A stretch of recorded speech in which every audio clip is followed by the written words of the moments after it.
అపోస్తలుడైన పౌలు గలతీయులకు రాసిన పత్రిక, అపోస్తలుడైన పౌలు గలతీయులకు రాసిన పత్రిక 4వ అధ్యాయం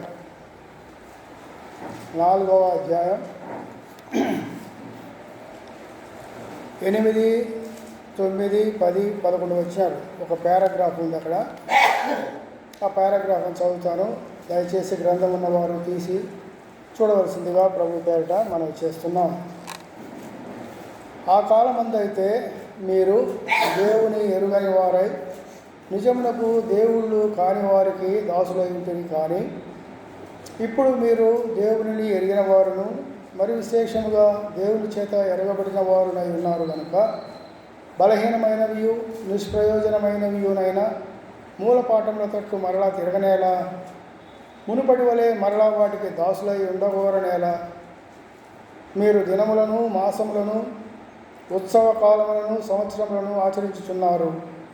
మీ విషయమై నేను పడిన కష్టము వ్యర్థమైపోవునేమో అని మిమ్మల్ని గూర్చి భయపడుచున్నాను. చిన్న మాట ప్రార్థన చేసుకుందాం. సర్వశక్తివంతుడా, జీవము గల మా తండ్రి, పరిశుద్ధుడా, ఈ పాదములకు వందనములు స్తోత్రములు చెల్లించుకుంటున్నాం. ఆయన ఉదయకాలమున ఆరాధన తట్టులో మీరు తోడుగా ఉండి క్రమంగా మర్యాదగా మీరు జరిగించినందుకే మీకు స్తోత్రములు. ఆయన మరి కొంత సమయం మీ సన్నిధానంలో మేము గడపని ఉండగా తండ్రి మా మధ్యలో మీరు ఉండండి. మీరు మాట్లాడితే మాకు మేలు క్షేమం కలుగుతుంది. ఆత్మీయమైనటువంటి సంగతులను తండ్రి మీరే మాకు బోధించమని, చదివినటువంటి లేఖన భాగాన్ని, చదవబోయే లేఖన భాగాలను కూడా మీరు దీవించి ఆశీర్వదించమని కొద్ది ప్రార్థన యేసుక్రీస్తు పేరట ప్రార్థించి వేడుకుంటున్నాం తండ్రి. ఆమేన్. ప్రియమైన వాళ్ళారా, ఇక్కడ అపోస్తలుడైన పౌలు గలతీయులకు రాస్తూ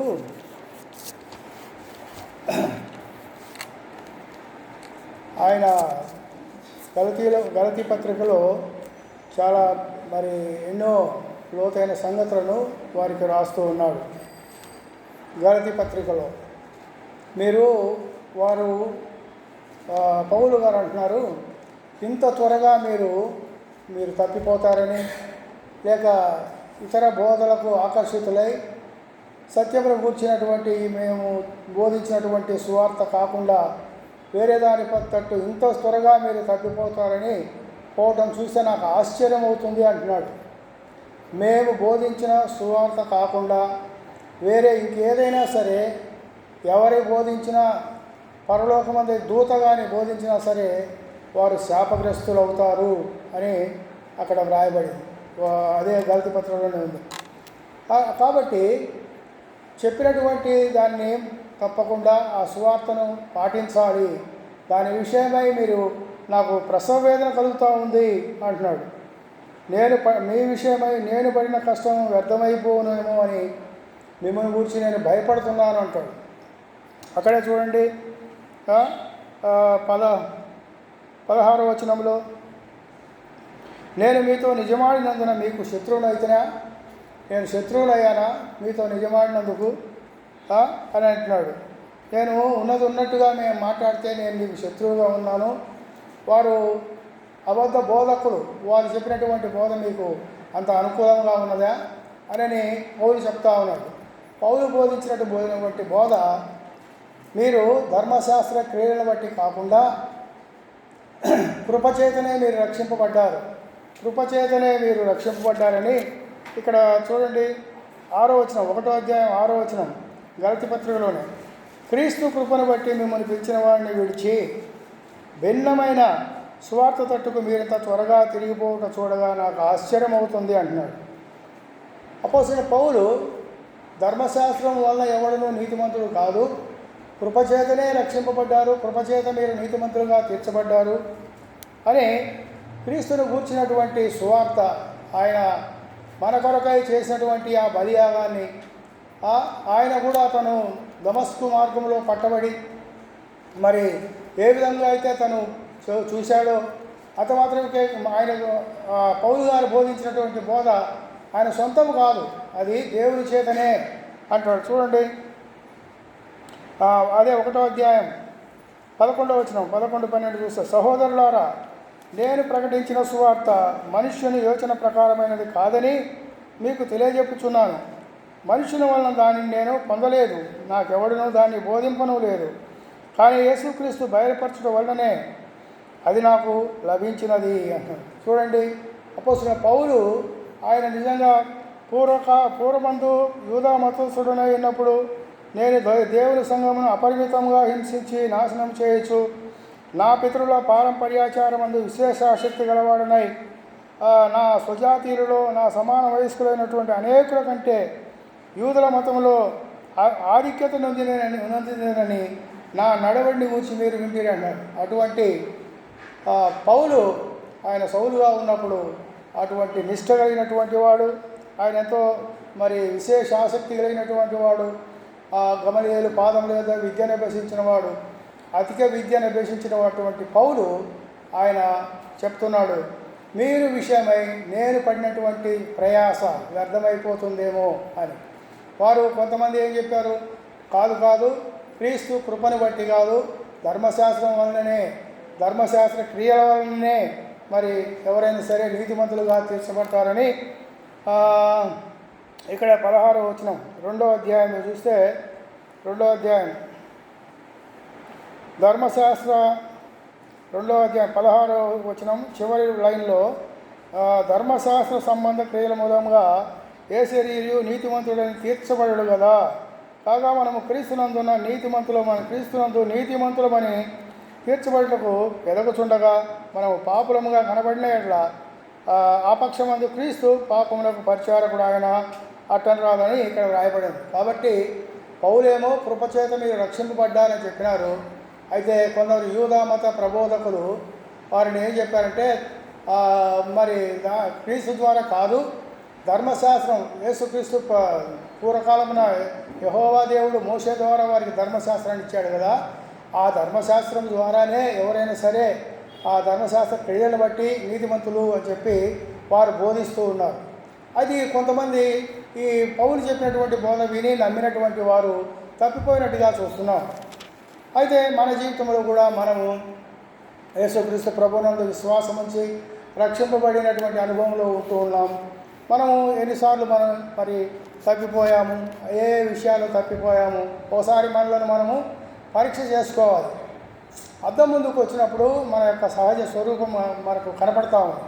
అంత మాత్రం చేత అద్దాన్ని తప్పుపట్టడం కానీ లేకుండా అద్దం మీద పోట్లాడటం కానీ అది అంత మంచి పద్ధతి కాదు. అది దాని మీద ఇచ్చేయటం. ఎందుకంటే అలాగనే దేవుని వాక్యము మనం దేవుని వాక్యం దగ్గరికి వచ్చినప్పుడు ఉన్నట్టుగా మనం చెప్పినప్పుడు దాని ద్వారా మనం సరిచేసుకోవాలి. కానీ దేవుని వాక్యాన్ని దానికి వ్యతిరేకంగా మాట్లాడటం అది ఎంత మాత్రము సమంజసం కాదు. కొంతమంది తీతు పత్రికలో చూడండి ఒక మాట, తీతు పత్రికలో అపోస్తలుడైన పౌలు గారు తీతుకు రాస్తూ 1వ అధ్యాయం 16వ వచనంలో ఆ మాట రాయబడింది. 1వ అధ్యాయం 16వ వచనంలో దేవుని ఎరుగుదమని వారు చెప్పుకుందరు కానీ అసహ్యులు అవిధేయులు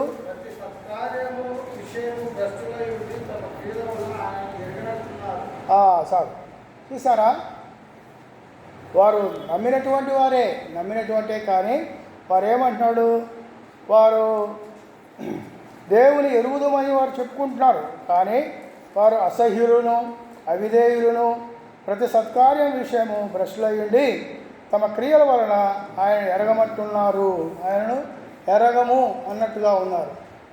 కాబట్టి ప్రియమైన వాళ్ళారా, మనము ఇదే దేవుణ్ణి ఎరిగినటువంటి వారంటే యేసుక్రీస్తు ప్రభువునందు విశ్వాసం వచ్చినటువంటి ప్రతి ఒక్కరూ దేవుణ్ణి ఎరిగినటువంటి వారంగా ఉన్నాం. అయితే మన క్రియల ద్వారా ఆయన ఎరగమన్నట్టుగా ఉండరాదు. క్రియలకు కూడా మనం చక్కగా మంచి సత్క్రియలు ప్రభువు మనకి ఇచ్చినటువంటి క్రియల ద్వారానే మనం ప్రభువుని సంతోషపెట్టే వారంగా ఉండాలి అని మనం చూస్తున్నాం. ఒక మాట చూడండి, 2వ కొరింథీ పత్రిక అపోస్తలుడైన పౌలు కొరింథీయులకు రాసిన 2వ పత్రికలో 2వ పత్రిక 11:2 దేవాశక్తితో మీ మీద ఆసక్తి కలిగి దేవాసక్తితో మీ ఎడల ఆసక్తి కలిగి ఉన్నాను. ఎందుకనగా పవిత్రురాలైన కన్యకనుగా ఒక్కడే పురుషునికి అనగా క్రీస్తుకు సమర్పింపవలనని మిమ్మును ప్రధానము చేసి తిని. కానీ సర్పము తన కుయుక్తి చేత హవ్వను మోసపరిచినట్లు మీ మనస్సులను చెరపబడి క్రీస్తు ఎడలనున్న సరళత నుండి పవిత్రత నుండి ఎట్లయినా కానీ తొలగిపోవునేమో అని భయపడుతున్నాను. చాలు ఎట్లయినా తొలగిపోతారేమో అని భయపడుతున్నాను. ఇక్కడ చెప్పే మాట, మీరు పవిత్రురాలైన దేవాసక్తితో మీ ఎడల ఆసక్తి కలిగినాను. ఎందుకనగా పవిత్రురాలైన కన్యకనగా ఒకడే పురుషునికి అనగా క్రీస్తుకు సమర్పించవలని మిమ్మల్ని ప్రధానము చేసితని. కానీ సర్పము తన కుయుక్తి చేత హవ్వను మోసపరిచినట్లు మీ మనసులను చెరపబడి క్రీస్తు ఎడలను సరళత నుండి పవిత్రత నుండి ఎట్లైనా తొలగిపోవునేమో అని భయపడుతున్నాను అంటాడు పౌలు గారు. కాబట్టి ప్రియమైన వాళ్ళ, మనం ఈ లోకంలో ఉండగా మరి అపవాది సాతానుడు ఎన్నో తంత్రాలు కలిగి ఏదో విధంగా యుక్తి వేరు కుయుక్తి వేరు మోసపరిచి వారు ఆ యొక్క క్రీస్తు ఎడలను సరళత నుండి మరి తొలగింప చేస్తాడేమని నేను మిగుల భయపడుతున్నాను అని అపోస్తలుడైన పౌలు చెప్తున్నాడు. కాబట్టి ప్రియమైన వాళ్ళారా, మరి క్రీస్తును ఎరిగినటువంటి వారు లేకపోతే దేవుణ్ణి ఎరిగినటువంటి మనుషుడు ఏ విధంగా ఉండాలి అని ఒక 4 మాటలు మనం చూసుకుందాం. మొదటిగా,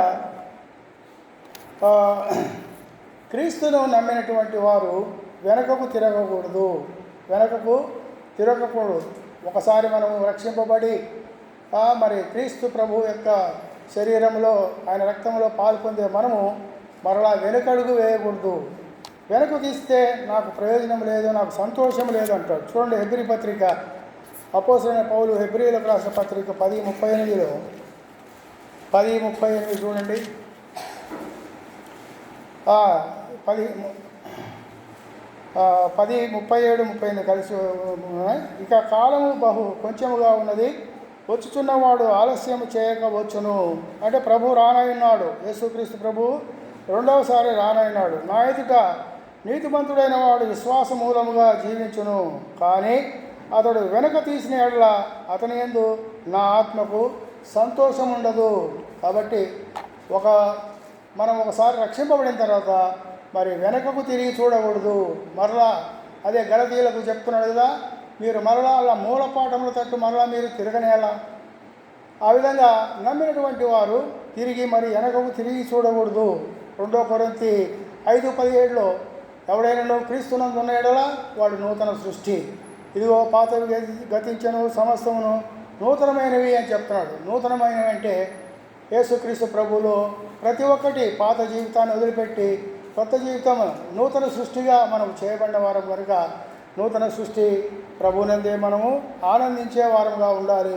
అలా పాత వాటిని మనము జ్ఞాపకానికి తెచ్చుకోకూడదు అని ఇక్కడ వ్రాయబడింది. ఒక మాట చూడండి, ఆదికాండం 22వ అధ్యాయం 22వ అధ్యాయం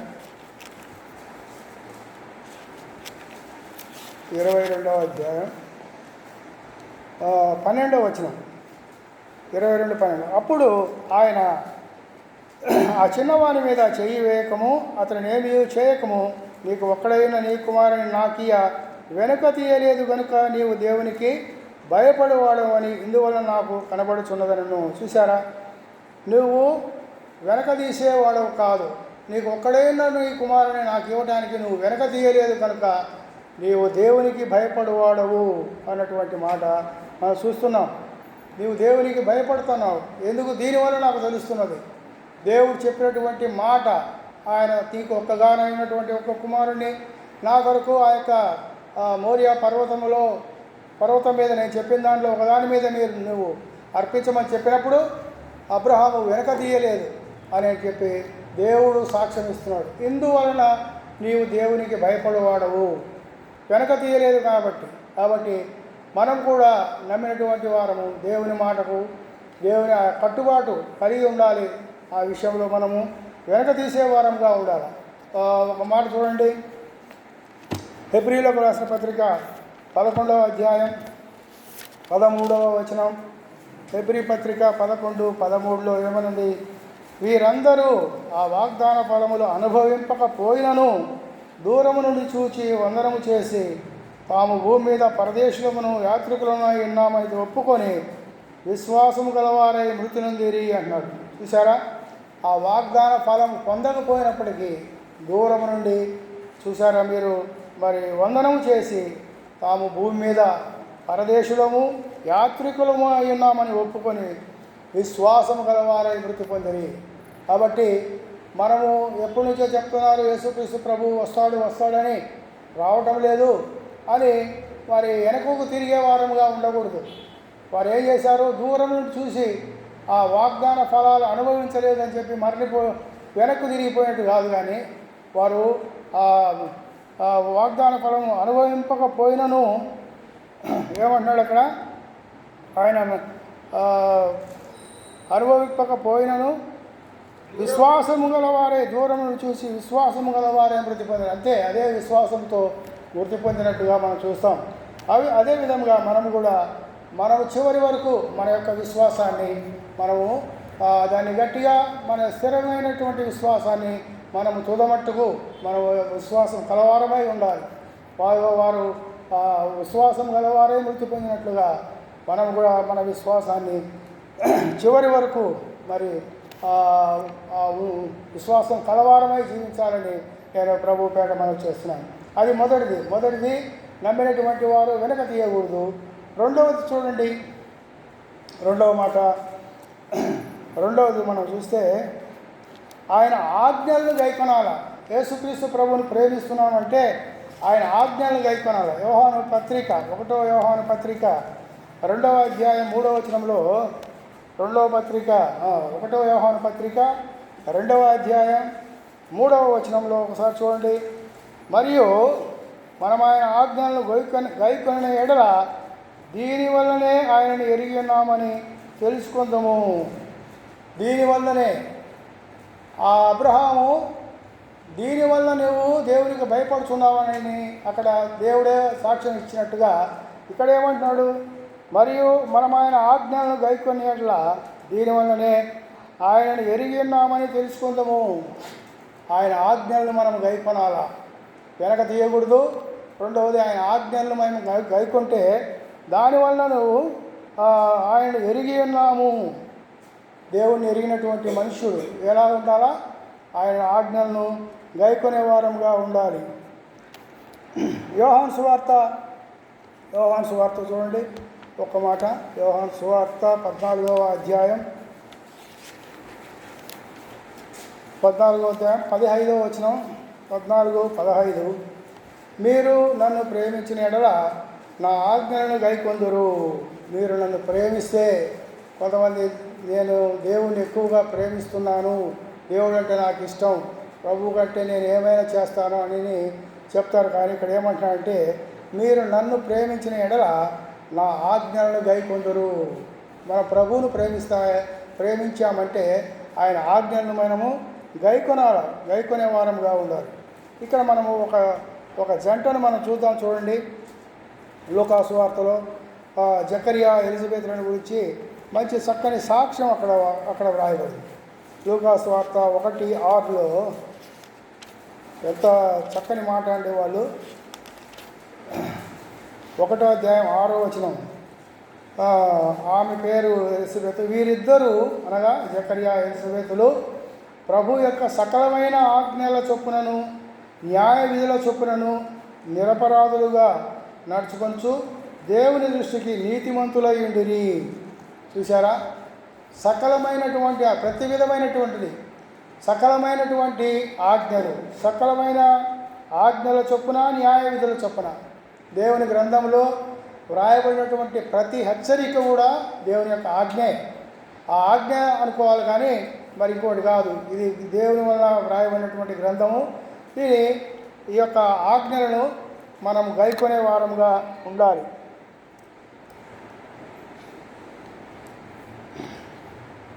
జకరియా ఎలిజబెత్లు వారు ముసలి వారైనంత వరకు వారు పిల్లలు కూడా లేరు. వారు కావాల్సిన ఎందుకులే అని అనుకున్నారా, చివరి వరకు వారు సకలమైనటువంటి అంటే అన్నీ ప్రతి విధమైన చాలా నిజంగా వారంతా వృద్ధులైనప్పటికీ కూడా సకలమైన ఆజ్ఞల చొప్పునను న్యాయ విధుల చొప్పునను నిరపరాధులుగా నడుచుకుంటున్నారండి. నిజంగా దేవుని ఎరిగినటువంటి మనుషుడు సకల విధములైనటువంటి ఆజ్ఞలను గైకొనాలి. బైబిల్లో వ్రాయబడినటువంటి ప్రతి హెచ్చరిక ఒక ఆజ్ఞను మనము గైకొనే వారంగా ఉండాలని దీని ద్వారా మనకు తెలుస్తుంది. కాబట్టి ఇంకో మాట మనం చూస్తే 1వ యోహాను పత్రిక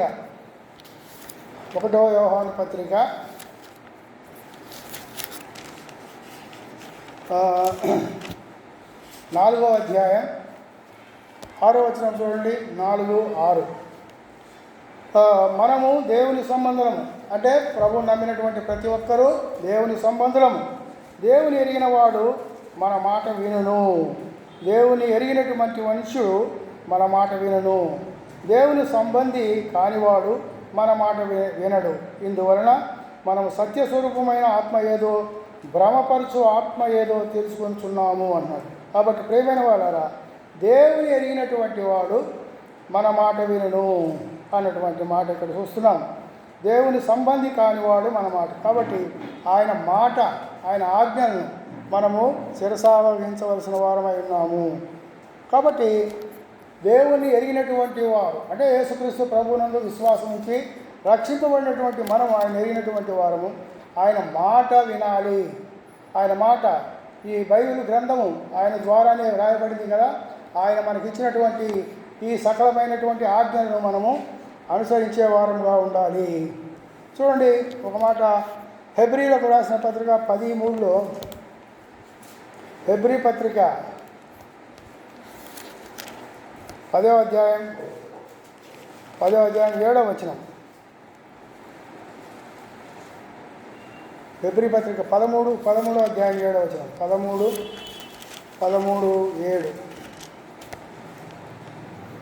మీకు దేవుని వాక్యం బోధించి మీ పైన నాయకులుగా ఉన్నవారిని జ్ఞాపకం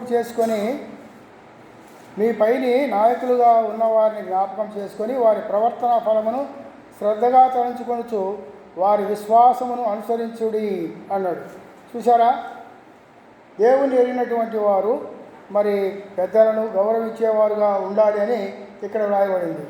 మీ పైన నాయకులుగా ఉన్న వారిని జ్ఞాపకం చేసుకొని వారి ప్రవర్తన ఫలమును శ్రద్ధగా తలంచుకొనుడి, వారి విశ్వాసమును అనుసరించుడి అన్నటువంటి మాట ఇక్కడ వ్రాయబడింది. కాబట్టి ప్రియమైన వాళ్ళ దేవుని ఎరిగినటువంటి వారు మరియు పెద్దల మాట వినాలి అని ఇక్కడ చూస్తున్నాం. కొంతమంది నేను దేవుని ప్రేమిస్తాను కానీ మరి పెద్దలను మరి నేను ఏమాత్రం గౌరవించను, ప్రేమించను అని కొంతమంది అంటారు. అది కరెక్ట్ కాదు. కానీ దేవుని తరపున ఏదైనా సరే బోధించే ఆ బోధకుని యొక్క మాటలు కూడా అది దేవుని యొక్క ఆజ్ఞలుగా మనం శిరసావహించాలా. ఆయన యొక్క మాటలను మనం గైకొనే వారంగా ఉండాలి. 1వ యోహాను పత్రిక అక్కడే 2:4లో చూస్తే ఏమన్నది, మనం ఇంతకుముందు చదివినట్టు 2వ అధ్యాయం 4వ వచనం.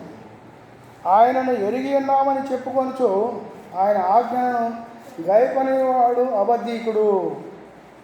ఆయన మాటలను నేను దేవుణ్ణి ఎరిగినాను, నేను ప్రభువుని నమ్ముకున్నాను అని చెప్తూ ఆయన ఆజ్ఞలను గైకొనవాడు అబద్ధీకుడు.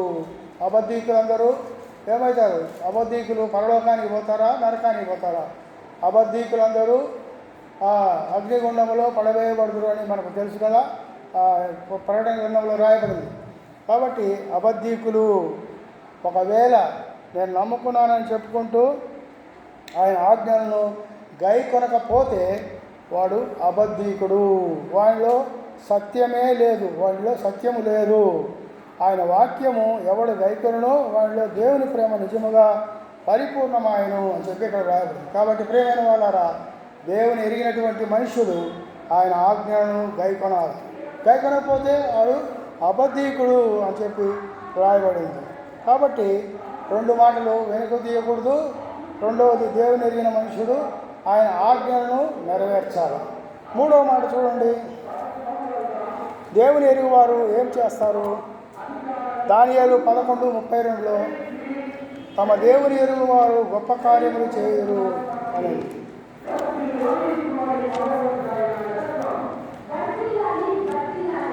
దానియేలు గ్రంథం 11వ అధ్యాయం 11:32. అందుకతడు ఇచ్చకపు మాటలు చెప్పి నిబంధనను అతిక్రమించు వారిని వశపరుచుకును. అయితే తమ దేవుని ఎరుగువారు బలము కలిగి గొప్ప కార్యములు చేయరు. తమ దేవుని ఎరిగినటువంటి వారు బలము కలిగి గొప్ప కార్యాలు చేస్తారు. గొప్ప కార్యాలు చేయకపోయినా కానీ దేవుని మాటను అశ్రద్ధ మాత్రం చేయకూడదు అని ఇక్కడ 2వ దినవృత్తాంతం చూడండి. 2వ దినవృత్తాంతముల గ్రంథం 29:11. 29:11. నా కుమారులారా, తనకు పరిచారకులయుండి ధూపము వేయుచుండుటకును, తన సన్నిధిని నిలుచుటకును, తనకు పరిచర్య చేయుటకును యెహోవా మిమ్మను ఏర్పరచుకుని కనుక మీరు అశ్రద్ధ చేయకుడి. కాబట్టి నమ్మినటువంటి బిడ్డలు దేవుని వాక్యాన్ని కానీ అశ్రద్ధ చేయకూడదు. అశ్రద్ధ చేసినటువంటి వాడు శాపగ్రస్తుడు అని ఇక్కడ వ్రాయబడింది. ఇర్మియా గ్రంథం 48:10లో ఆ మాట వ్రాయబడింది. ఇర్మియా గ్రంథం 48:10. 48:10లో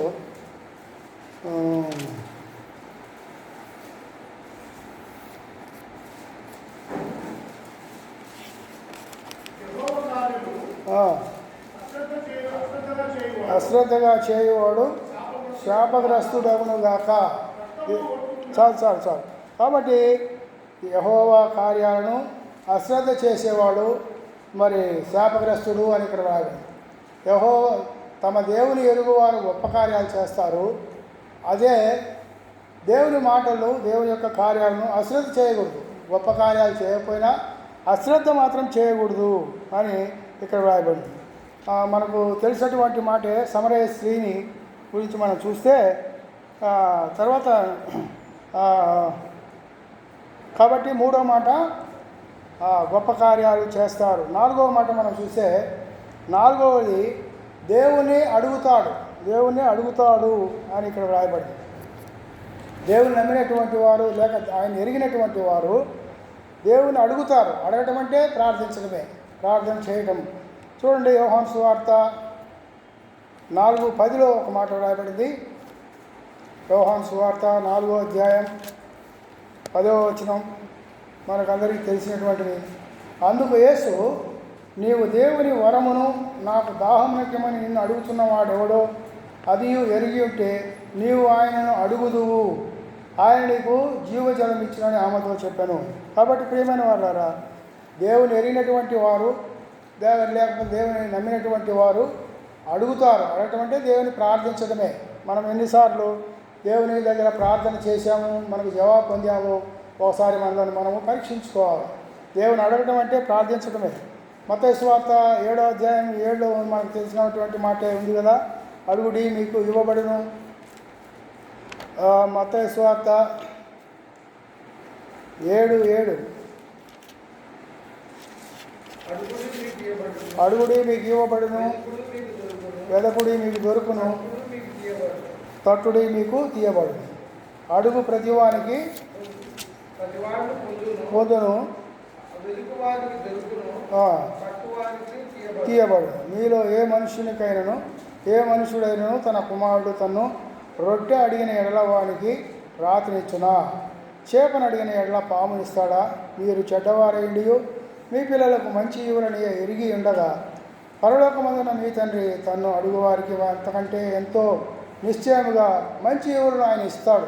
నమ్మినటువంటి బిడ్డలమైన మనము ప్రభువుని అడగటం మరి ఎంతైనా శ్రేయస్కరం. అడగటం వలన ఆయన మనకు దయచేసేవాడుగా ఉన్నాడు. యోహాను సువార్త 1:12లో చూస్తే మనం దానికి తీయనవసరం లేదు.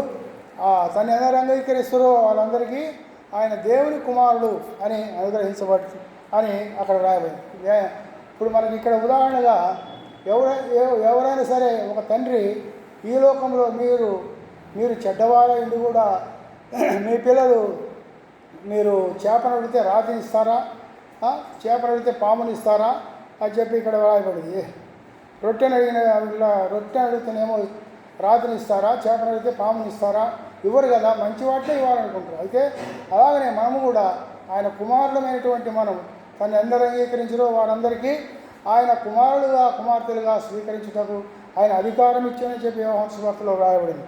కాబట్టి మనకు ఆయన అంతకంటే మరి ఎక్కువగా ధారాళంగా దయచేసే దేవుడు అని చెప్పి మనం గుర్తుపెట్టుకోవాలి. ఒకసారి ఒక పేదవాడు అలెగ్జాండర్ చక్రవర్తి రాజు ఆయన దగ్గరికి వెళ్ళాడంట. ఒక పేదవాడు, అయ్యా నేను నా కుమార్తె వివాహానికి చేసుకోవడానికి నా దగ్గర డబ్బులు లేవు, నాకు కొంచెం సహాయం చేయి అని చెప్పి అలెగ్జాండర్ ది గ్రేట్ అంటారు ఆయన దగ్గరికి పోయాడంట. పోయినప్పుడు ఒక పనివాడిని పిలిచి ఒక బకెట్ నిండా నాణ్యాలు తీసుకొని రమ్మన్నాడంట. తీసుకొని వస్తే ఇతన్ని నీ భుజం మీద ఉన్న టవల్ కింద పరువు అన్నాడు. పరిచినప్పుడు వాడు తీసుకొచ్చి ఆ నాణ్యాలన్నీ ఆ యొక్క టవల్లో వేశాడు. వాడు చాలా ఆశ్చర్యపోయి, అయ్యా నేను అడిగింది కొద్దిగా, నువ్వు ఎక్కువ సహాయం చేశావంటే నీవు నీ అక్కర కొద్ది నువ్వు అడిగావు, అయితే నా స్థాయిని బట్టి నేను నీకు ఇచ్చాను. అలాగనే మన ప్రియ ప్రభు మనం అడుగు వాటికంటే ఊహించు వాటికంటే అత్యధికంగా దయచేసే దేవుడు. కాబట్టి మనం అడగటం అంటే ప్రార్థన అనుభవం కలిగి ఉండాలి. ప్రార్థనలో మనం ప్రభువుని అడిగితే తప్పక మనం ఊహించేదానికంటే కూడా ఎక్కువగా దయచేస్తాడు అని ఈ సందర్భంగా మనం తెలుసుకోవాలి. కాబట్టి ప్రియమైన వాళ్ళారా, ఎవడైనా సరే మనకు యాకోబు పత్రిక చూడండి ఒకసారి.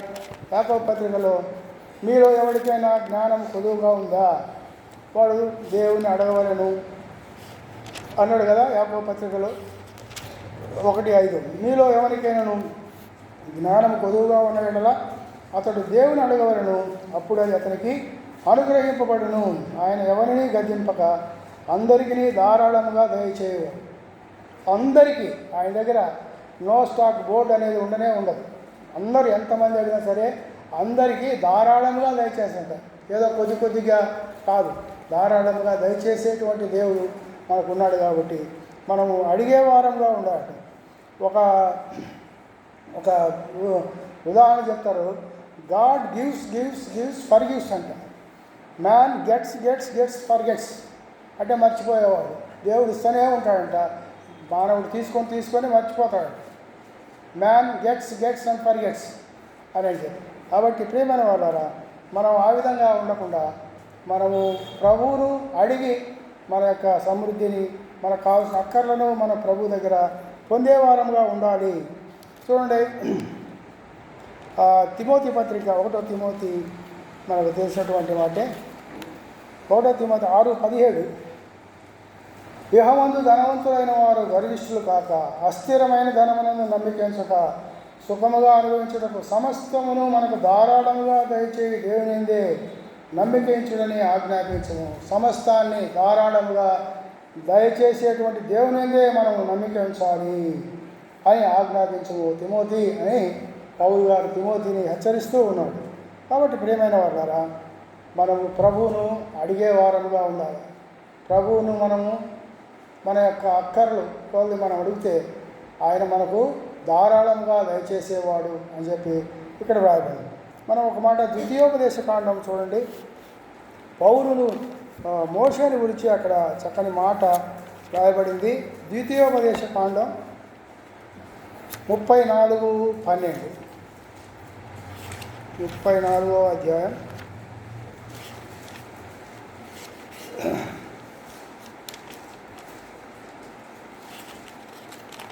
34. వాటి విషయంలోనూ ఆ బాహుబలమంతటి విషయంలోనూ మోషే ఇశ్రాయేలు జనులందరి కన్నుల ఎదుట కలుగజేసిన మహాభయంకర కార్యముల విషయంలోనూ యెహోవాను ముఖాముఖిగా ఎరిగిన మోషే వంటి ఇంకొక ప్రవక్త ఇశ్రాయేలులో ఇది వరకు పుట్టలేదు. చూసారా, మోషే యెహోవాను ఎరిగినటువంటి ఆ ప్రవక్త ఇంతవరకు పుట్టనే లేదంట.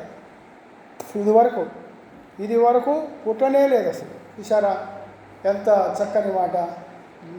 మోషే యెహోవాను ముఖాముఖిగా ఎరిగినటువంటి వాడు. కాబట్టి మనము దేవుని ఎరిగినటువంటి వారము. మరి ఆయన ఆజ్ఞలను ఆయనను మనము ప్రార్థించే వారంగా ఉండాలి. ఇంకొక మాట అక్కడే సంఖ్యాకాండం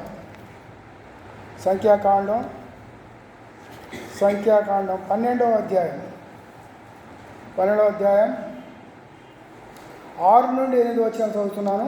6 నుండి 8, 12, 6. వారిద్దరూ రాగా ఆయన, నా మాట వినుడి, మీలో ప్రవక్త ఉండిన ఎడల యెహోవానకు నేను దర్శనమిచ్చి అతడు నన్ను తెలుసుకున్నట్లు కలలో అతనితో మాట్లాడుదును అంటాడు. చూడండి, జాగ్రత్తగా అర్థం చేసుకోవాలి. వారిద్దరూ అంటే అక్కడ ప్రత్యక్ష గుడారం గురించి అహరోను మిర్యాములు పిలిచాడు. వారిద్దరూ రాగా ఆయన, నా మాటలు వినుడి, మీలో ప్రవక్త ఉండిన ఎడల యెహోవానకు నేను దర్శనమిచ్చి అతడు నన్ను తెలుసుకున్నట్లు కలలో అతనితో మాట్లాడుతుంది. నా సేవకుడైన మోషే అట్టివాడు కాడు అంటాడు. చూసారా, నా సేవకుడైన మోషే అట్టివాడు కాడు. అతడు నా ఇల్లంతటిలో నమ్మకమైనటువంటి వాడు. నేను గూఢభావంతో కాదు, దర్శనమిచ్చి ముఖాముఖిగా అతనితో మాట్లాడును. ముందేమో దర్శనంలో ఎవడైతే నా మాట మీలో ప్రవక్త ఉండిన ఎడల యెహోవానకు నేను దర్శనమిచ్చి అతడు తెలుసుకున్నట్లు కలలో అతనితో మాట్లాడతానన్నాడు. అయితే మోషే విషయంలో అతడు నా ఇల్లంతటిలో నమ్మకమైన వాడు. నేను గూఢభావంతో కాదు, దర్శనమిచ్చి ముఖాముఖిగా అతనితో మాట్లాడు. ఎంత నిజంగా గొప్ప సంగతి. మోషేకు దేవుడు దర్శనమిచ్చి అతనితో మాట్లాడుతున్నట్టుగా మనం చూస్తాం. కాబట్టి దేవుని ఇంతకుముందు మనం చూసాంగా, దేవుని ఎరిగినటువంటి వాడు మోషే. అతని వంటి వాడు ఇదివరకు కూడా లేదు. అయితే నేను ఇక్కడ డైరెక్ట్గా ముఖాముఖిగా నేను మాట్లాడతానని తండ్రి అయిన దేవుడే ఇక్కడ సెలవిస్తున్నాడు. అదే మన కొత్త నిబంధనలో ఇలాగనే మరి పౌలు విషయంలో కూడా దేవుడు ఆ విధంగా చూడండి. అపోస్తుల కార్యం 22వ అధ్యాయం 14-15 వచనాలు చూస్తే, అప్పుడు అతడు, మన పితరుల దేవుడు తన చిత్తమును తెలుసుకున్నటకును ఆ నీతిమంతుని చూచుటకును ఆయన నోటి మాట వినుటకును నిన్ను నియమించి ఉన్నాడు. నీవు కన్నవాటిని గూర్చియు విన్నవాటిని గూర్చియు సకల మనుషుల ఎదుట ఆయనకు సాక్షిగా ఇందువు అని చెప్తున్నాడు. చూసారా, అపోస్తలుడైన పౌలు గురించి విన్నవాటిని గూర్చి, నీవు కన్నవాటిని గూర్చి విన్నవాటిని గూర్చి సకల మనుషుల ఎదుట ఆయనకు సాక్షిగా ఇందువు అని ఇక్కడ పౌలుని గురించి చెప్తాను. ఎంత మంచి ధన్యకరమైనటువంటి మాట ఇది. ఫిలిప్పీ పత్రికలో అయితే ఇంకా స్పష్టంగా అక్కడ చూద్దాం. అపోస్తలుడైన పౌలు ఫిలిప్పీలకు రాసిన పత్రిక 3వ అధ్యాయం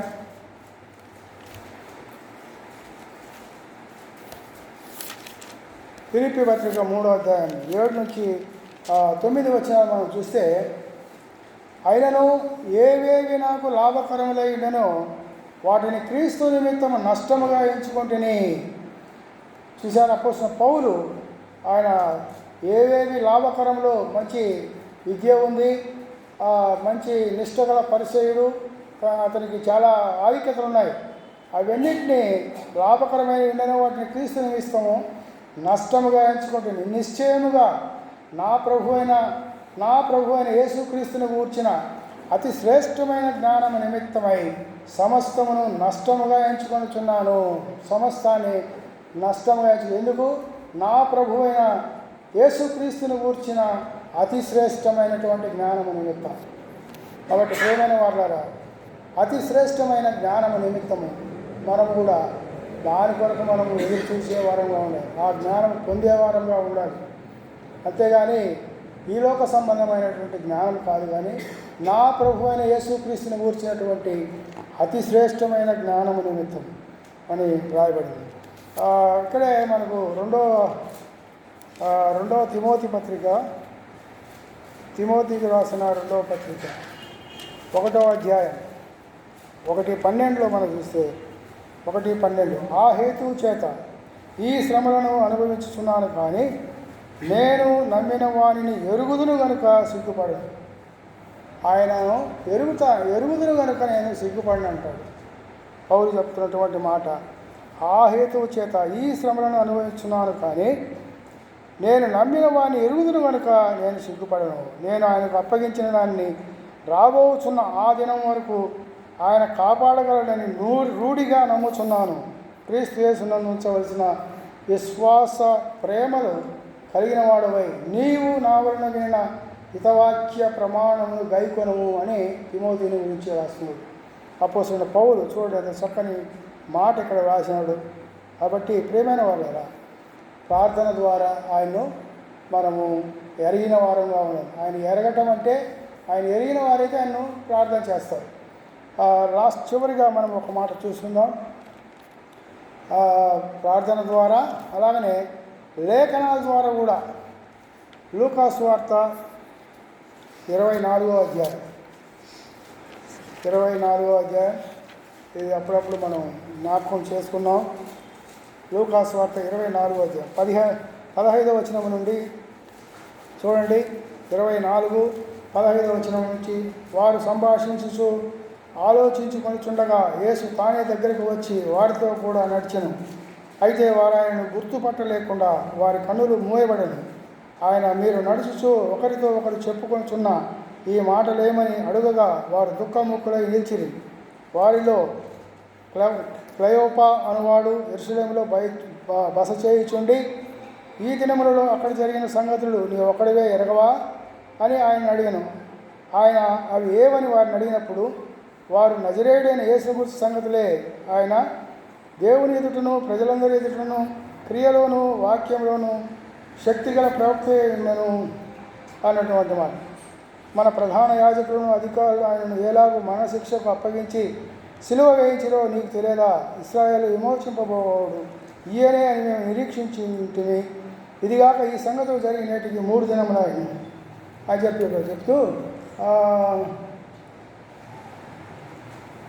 25వ వచనం అందుకైన అవివేకులారా, ప్రవక్తలు చెప్పిన మాటలన్నింటినీ నమ్మని మందమతులారా, క్రీస్తు ఇలాగ శ్రమపడి తన మహిమలో ప్రవేశించుట అగత్యము కాదా అని వారితో చెప్పి మోషేయు సమస్త ప్రవక్తలను మొదలుకొని లేఖనములన్నింటిలో తన్ను కూర్చిన వచనములను భావము వారికి తెలిపెను అని. కాబట్టి లేఖనాల ద్వారా కూడా మనం ఆయనను ఎరగాలి. ప్రార్థన ద్వారా ఆయన ఎరగాలి. మొదటిగా ఆయన విషయమే మనం వెనుక తీసేవాడు. దేవుని ఎరిగినటువంటి మనుషుడు వెనుక తీసేవాడుగా ఉండరాదు. రెండవదిగా ఆయన ఆజ్ఞలను గైకొనాలా. ఆయన ఆజ్ఞలు గైకొనని వాడు అబద్ధికుడని రాయబడింది. మూడవదిగా ఆయన్ని ఎరిగినటువంటి వారు ఆయనను అడుగుతారు. మూడవ మాట, తమ దేవుని ఎరిగి వారు గొప్ప కార్యాలు చేస్తారు. నాలుగవదిగా ఆయన ఎరిగినటువంటి వారు ఆయన అడుగుతారు. ప్రార్థన ద్వారా, లేఖనాలు చదువుట ద్వారా కూడా ఆయన ఎరిగే వారంగా ఉండాలని ఈ యొక్క మాటల ద్వారా మనం హెచ్చరింపబడుతున్నాం. కాబట్టి యేసుక్రీస్తు ప్రభు రాకడ అతి సమీపం అని. ఆయన తిరిగి రానయ్యాడు, తప్పకుండా వస్తాడు. వచ్చినప్పుడు మనము మన యొక్క విశ్వాసాన్ని మనం కాపాడుకొని ఆయన యందు మనం ఆయన వచ్చే రాకడకు మనం సిద్ధపడి ఆయన రాకడలో మనం కూడా ఎత్తబడినట్టుగా, మరి రాత్య జరిగినప్పుడు ఎత్తబడే వారంగా ఉండాలి. దానికి సిద్ధపాటు కలిగి ఉండాలి. లోకంలో సాతానుడు జల్లించేవాడు ఉన్నాడు.